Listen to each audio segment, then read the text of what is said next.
के घर पर फायरिंग हुई है। रोहित गोदारा गैंग ने इस फायरिंग की जिम्मेदारी ली है। बड़ी खबर आ रही है, भारत के मोस्ट वांटेड सौरभ महादेव का करीबी है राकेश राजदेव।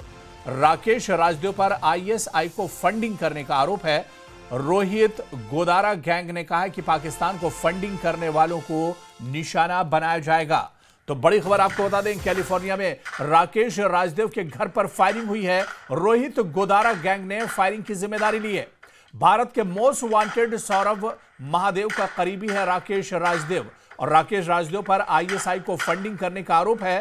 रोहित गोदारा गैंग ने कहा है कि पाकिस्तान को फंडिंग करने वालों को निशाना बनाया जाएगा, इन्हें बख्शा नहीं जाएगा।